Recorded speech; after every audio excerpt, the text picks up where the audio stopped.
So, today we're going to talk about accountability. This comes up so often in HR with leaders coming into our office saying, I need my employees to be more accountable.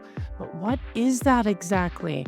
Well, we're going to find out. That's all coming up right now. Hi there, I'm Andrea Adams. This is the HR Hub, and we talk about HR stuff here. Please subscribe to the show, click like to keep learning from my guests.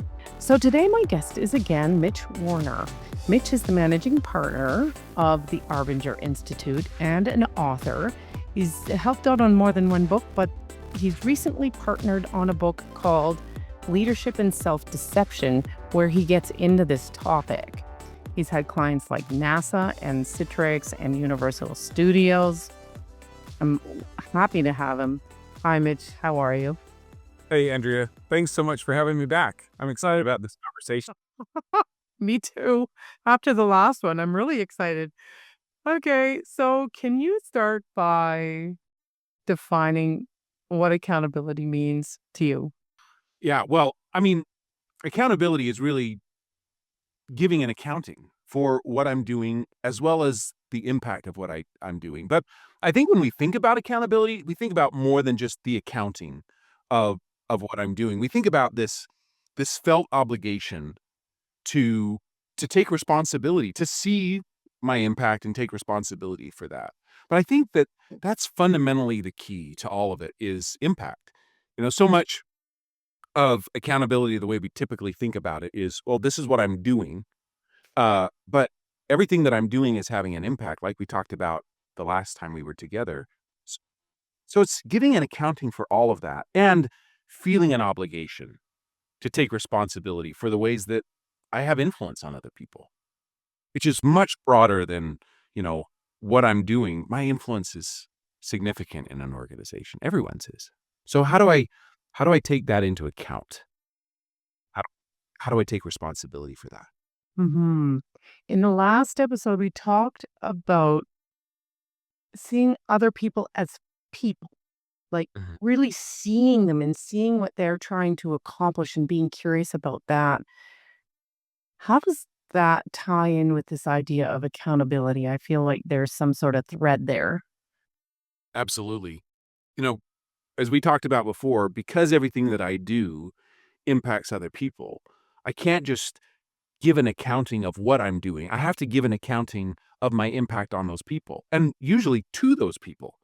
And if I don't see them as people, if I don't see them as having objectives and needs and challenges that are as real as mine, I won't be able to see the impact that I'm having on them. And then I won't really be doing my job.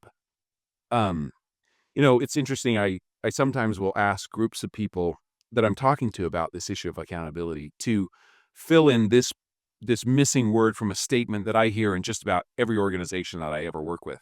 And it's this: so and so is really good at their blank, but they create all sorts of problems for people around here.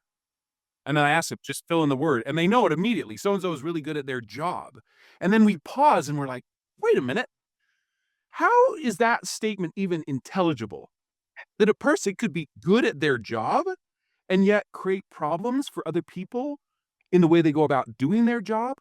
Like that simple statement, and you hear it all the time. This is just the way we all inherited this view of work that seems to divorce what I do and the impact of what I do. As if I could be good at my job because I'm doing stuff well, but my impact on other people and the way I go about doing that is horrific. hmm Those are one and the same thing. So to be accountable means that, yeah, I'm getting my stuff done, but I'm doing it in a way that's helping other people who are impacted by that accomplish their objectives too. That makes it easier for them to get their work done. That's what I think is the missing piece when we talk about accountability. When people say, as you said, I just need people to be more accountable around here. Yeah, they mean I need people to take more responsibility for doing their stuff, but I also mean I need people to take into account the impact that they're having on everyone else in the way they go about doing their stuff. I think that's exactly what leaders are mean when they come to HR and they say, I need them to be accountable. They need to be accountable for the whole range of results, not just the technical aspect of what they're doing, but also the impact that whatever it is they're doing or not doing is having on other people. I think you've hit the nail on the head, at least in my experience. Something we talked about when we were exploring this conversation was looking inwards at our own accountability or lack thereof. Do you want to, like, how do we confront our own accountability or lack thereof? I think this part is going to be uncomfortable. Let me just share with you an experience I had that really brought this idea home to me, this idea of what we're really accountable for and what it means to be accountable. I was 18. I was working in a nursing home in Southern California, and I was hired to work in the business office of this nursing home. There's like 78 patients. And so they said, Mitch, you're going to work in this business office. You're going to like collect from insurance companies and things. And then the administrator said, oh, and by the way, in addition to that, I'd like you to visit, like have a personal interaction with every patient in this facility every day. I was like, okay, well, I'll do that if that's my job. Then I'll do that. So I did that. I literally interacted with every patient in the facility every day. And the reality is I hated that part of my job because I really didn't like elderly people. Mm. I'm working in a nursing home. That's another story. But I remember that over time I started to really change and love these people. But there was one person that was a real struggle. Her name was Linda, and she was in this corner bedroom. And I walk into this room, I see her name on the placard, and there's this woman, and she's laying in this hospital bed, and the sheet is pulled up and tucked in really tightly around her so that I can see beneath the sheet the shape of her feet, and they're severely contracted. Oh, yeah. Then it's pulled up over her chest, and her arms are on top of the sheet, and her hands are severely contracted like this. And so I introduced myself. I said, hey, Linda, my name's Mitch. I'm brand new here. How are you? And she doesn't say anything. She just looks at me. So after a couple of minutes, I said, well, nice to meet you, Linda. I'll see you tomorrow. And I left, and I came back the next day. And here's the point. I did my job, what I thought was my job, every day. I went into her room. I tried to engage her in conversation. I interacted with this patient, right? And this went on for weeks, and not once did she ever say a word to me. She would just look at me. And I remember I'm like 3 or 4 weeks into this, doing my quote unquote job, right? And I have the same one-sided interaction. I turn to leave, and I see that the patient closet door that's behind the door to the hallway is open. It's ajar. And this poster kind of thing has fallen out. And it's all ripped up, and it's gross, and it's dusty. And so I pick it up. It's this rolled up piece of paper, and I start walking down the hall to take this to the dumpster in the back. And this nurse stops me, and she said, hey, Mitch, where are you going with that? I said, oh, it's just a piece of trash. I found it in Linda's room. I'm just taking it to the dumpster. And she said, well, do you know what that is? Well, I hadn't looked at it. So I opened this up, and it's about 11 by 17 poster board that's all crinkled up. And there's all of these black and white pictures on it, like a tray of food and a pitcher of water and a pencil and the toilet and the telephone, things like that. And the nurse says, you know, that's a communication board. No, Linda, she can't speak. And I didn't know that. So, you know, you think about accountability, what it means to actually do my job. The hard part was I thought I was doing my job. I thought I was the most diligent employee in that facility because I was doing what I had been asked to do. And yet I had never actually done my job. So I can give an accounting of what I'm doing. I said, yeah, I'm doing everything. And that's part of the problem with accountability, or a lack of accountability. It so often parades as accountability. Here's what I'm doing. You know, and you see that when people are questioned relative to their accountability, that's what they give as an excuse. All the stuff they're doing. But that doesn't account for the impact of what they're doing. We so often in organizations, we think we got it all buttoned up because we got all the job descriptions done and everybody has their tasks and we've got objectives for those tasks and we're measuring them. And we might even be having conversations about what everybody's doing, and no one is doing their job because no one has understood that their job is to see the people around them that they're doing any of this for and figuring out what's my impact and how can I adjust what I'm doing in order to have the right kind of impact. There's limits on what you could do. Like in a nursing home, you're not gonna start giving them medication. You're not going to start changing the dressings and things like that when you're the guy in the office who's supposed to be dealing with insurance, right? There's limitations. Yeah, there's some things that It really need qualifications in order to do, but what is my job? My job is to see all the people around me as people, and my job is to come up with any way that I can, given the scope of my responsibilities, to help them be more successful. That's where innovation happens. You start to picture, what would innovation look like if it wasn't owned by anybody? As like a thing. It was how everybody thought about their job. See people, adjust my efforts in order to help them be more successful because I care about them as people, and then measure my impact. Is that helpful? Is there something else we could do? so I don't know if you've addressed this already, but maybe you can just clearly and succinctly. What does a lack of accountability look like? Well, I'll just speak from my experience. A lack of accountability, sometimes it looks like incredible conscientiousness, but it's just self-focused, like with Linda. Yes. And sometimes it looks more like apathy. Um, and you'll see that in an organization. You go, well, these people aren't accountable. What does that mean? It's they don't care. These people, they're not accountable. What does it mean? It means that they work really hard, but they're just not thinking about their impact. So there's a wake of, problems that they leave behind. Anywhere they go, there's a cost to them accomplishing their objectives. And these ones, they don't even want to accomplish their objectives. I think of the two, these ones are easier. The ones that just don't care, just help them find somewhere else to work. Because if they don't care about this, it should show in their objectives. Those ones are easy. If I'm apathetic, then I'm not taking care of those, but I should just be able to solve those. It's these ones over here. It's where people are working really hard and they're just deceived. They're telling themselves lies about their impact. Those ones are hard because if you go to those people and you say, "Hey, why are you creating so many problems?" They're thinking, "Are you kidding me? Problems?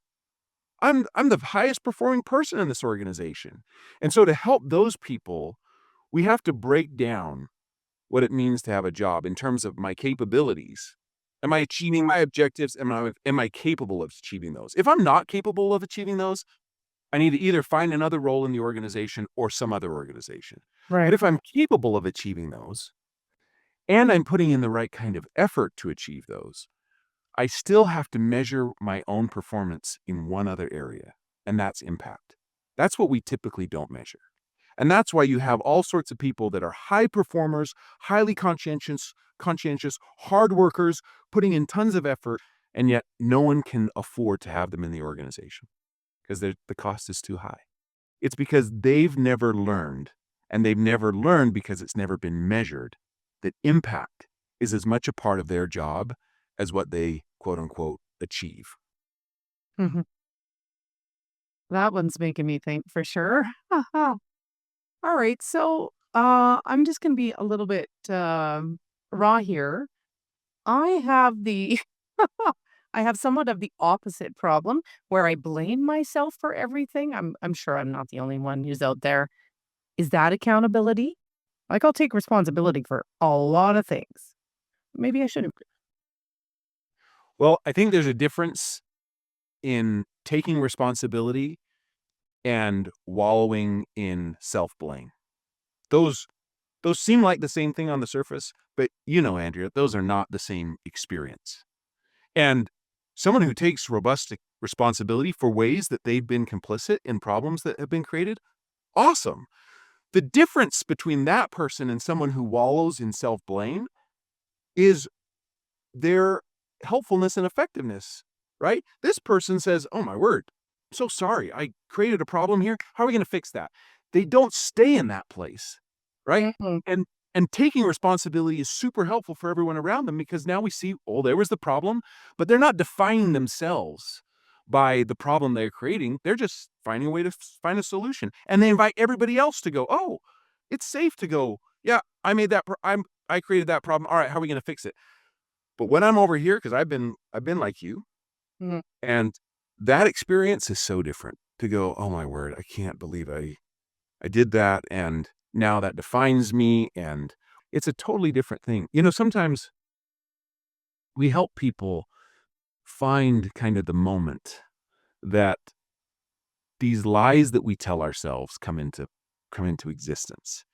It often goes back to a moment of what we call self-betrayal, where I have a sense, it's just a straightforward sense of what another person might need. I see, like, let's say you and I work together, and I come across a piece of information, and I think, oh my word, if I'm outward, if I'm thinking about others, I think, oh, Andrew could really use this information. If I just go share it with you, easy. But let's say I don't. Let's say I betray my own sense to share that with you. Rather than take accountability for my refusal, my self-betrayal, the betrayal of my own sense to be helpful, rather than take accountability for it and go, I didn't share that, I should have, I'm going to share it. I can go one of two ways to find justification. I can either say, oh man, I'm so much better than Andrea. I mean, look, I wasn't like doing anything extra special. I was just doing my job when I came across this information. So if I found this and Andrea hasn't found this, that means that I'm doing my job, and that means that Andrea's probably not, which means she's lazy, and she's probably not as valuable to the organization as I am. And you know what is the worst thing to do with someone like Andrea, who who ends up being reliant on people like me, is to spoon feed them. The best thing I could do is to not share the information, right? And I see myself as better than you, and you as inferior to me, and now I've got all the justification in the world as to why I don't have to take accountability for what I originally sensed to do that would be helpful for you and the whole organization. But think about the other way it can go. I didn't share this information with you. Oh man, I I, I can never do anything right. Andrea, she's so much better connected in the organization. She's so much smarter. Um, I don't even know why I'm here. And the reality is, she's probably found this information already, and so if I share this with her, I'm just going to be found out that I'm late to the party. She's probably wondering, why am I coming across this now? So, but notice, in either version of me, whether I see myself as better than others or I see myself as worse than others, I got what I needed. I got justification for not taking accountability for doing what I originally sensed to do for you as a person that would be best for the organization. And I find that oftentimes when I wallow in blame, I am in that worse than place. And it's not the truth. It's a lie. It's self-deception, just the way seeing myself as superior to others is self-deception. Either one of those ways of being gets in the way of the work of the organization. There was one other nuance to that that I was noticing while you were talking there. Uh, oh, the poor guy that's going, "Oh, well, Andrea, she's so great. She knows so much, and I am going to try and sabotage her efforts because I'm envious of her success."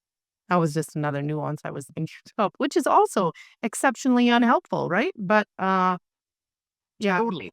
yeah, maybe not vape, but many. Both of those become self-fulfilling prophecies, right? If I see myself as better than, right? And then let's say that you are I are in a meeting and you have some great idea. I don't hear that.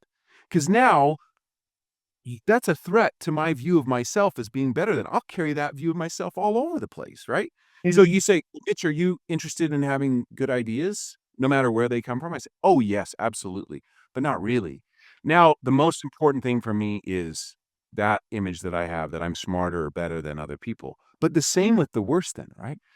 I now I'm looking for evidence, right? That that's the case, and now I need to be seen in certain ways. I need everyone to perceive me as not this Well, problem. yeah, yeah. So the book you wrote, it's really relevant. It's called Leadership and Self-Deception. We've just been talking about self-deception. So can you describe that a little bit more though? What do you mean by self-deception and how does it relate to accountability? Well, first of all, a group of a group of us at Arbinger wrote that book, just like every other Right, book. It's right, right, it's right. always a big group effort.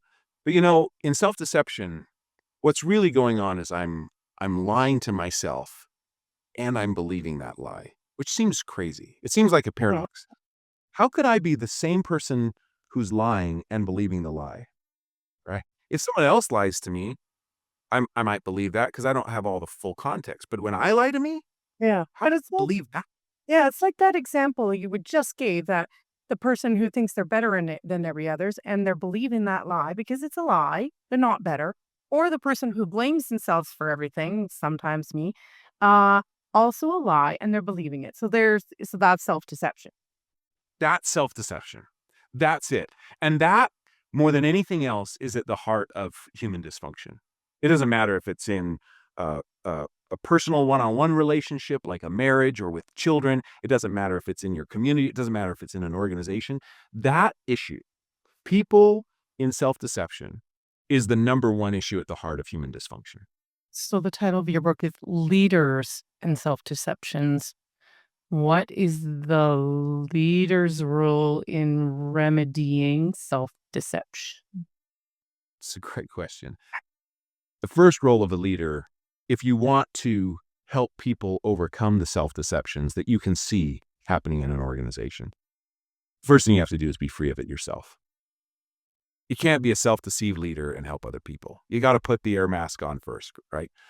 But then what we explore in the book is specifically how discovering how I'm self-deceived frees me and gives me the ability and authority to help other people see how they might be self-deceived. And you don't go about it directly. Believe me, the way to solve this in other people is not say, hey, by the way, I see you're self-deceived, or you're telling yourself a lie. Let me just tell you what the truth is. It's not that. And the reality is you don't overcome self-deception yourself by just saying, oh, well, that's completely untrue. You overcome self-deception by becoming alive again to the people around you. You know, I told myself a lie in that little, hypothetical about who you are and why I'm justified in not sharing the information, right? If I just get really curious about you and I say, well, who is Andrea really? You know, all of a sudden that that artifice of lies, it crumbles in the face of your humanity. But we wall ourselves off from the humanity of others because we can't afford to see it.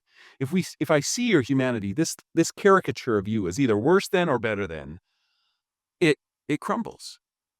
So part of the work in overcoming self-deception as a leader inside your team is helping people become really alive to each other, seeing each other and as people, and reorienting my work in terms of, well, what are you trying to accomplish? I can't do my work in an organization that's free of self-deception when I recognize that my work is to enable you to succeed. There's just so many facets of life on which we could be self-deceiving, like Yeah. anything you can imagine. Uh, we can't tackle it all at once. How how do you approach it anyways? Yeah. The first thing I do, and we talked about this a little in the last episode too, but I help people understand that in order to have a job here, you have to understand your role in terms of who you impact. And the first thing that you do as a member of my team is you get to know all of those people that you impact. When you meet with me as your manager, what I want is an accounting of not only what you've accomplished, but how you're impacting each of those people in the directions of your work, your manager, your customers, your coworkers, your direct reports, if you're a manager. And where is that coming from? It's coming from the conversation that you have had with that person, right? So when we meet together, I might know that someone's really struggling with you, Andrea. And as a leader, if I don't have an image that I have to protect, like I'm the sort of leader that everybody loves, or I'm the sort of person who's nice, or anything like that, I'm just free to be with you, person to person. I don't have an image of myself. Then when you say, yeah, I think I'm doing a pretty good job, well, tell me about how you're interacting with sales over there. Oh, I think it's great. Well, actually, I've had a conversation with them, and it feels like everything isn't great. Can we pause this conversation? Would you go meet with them? And I'm going to give you just 3 questions to ask. First one is, how does someone in my role affect or potentially affect your ability to do your work, positively or negatively? And how could someone in my role be most helpful to you? And how do you want me to check in and stay accountable to you on my impact, on your ability to do your work? Just go ask them those questions. And if I know that there's been a lot of friction, I might say, hey, you know what? I need you to think in advance of asking those questions, how you've been getting in their way. And I'll work with you on that. And I might have to prompt a few of those things. And I say, okay, well, you know what? I'd like you to just go take responsibility for that. Just go share with them what you see their objectives are, how you're getting in their way. And I want you to brainstorm and share with me in advance some things that you could offer them that might help. When people start meeting to give in that way, it unlocks the kind of human connection. And now, as a leader, my job isn't to hold anyone accountable. The work of a leader is to develop accountable people to say, you know what, you're accountable. As a person who's in this role, impacting all those people, you're accountable for your impact. I'll give you some help to know what kinds of conversations you could have that could unlock that. But ultimately, when you come back and we unpause this conversation, I want to know what you're seeing, how you're taking responsibility, and what you're going to do differently. And if you can't do that, you can't work here. Okay. We just ran out of time. There's just so much to talk about here.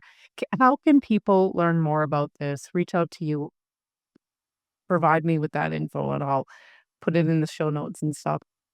Perfect. Well, just come visit us at arbinger.com. We'd actually love to have a conversation with anybody about how this is showing up in their organization.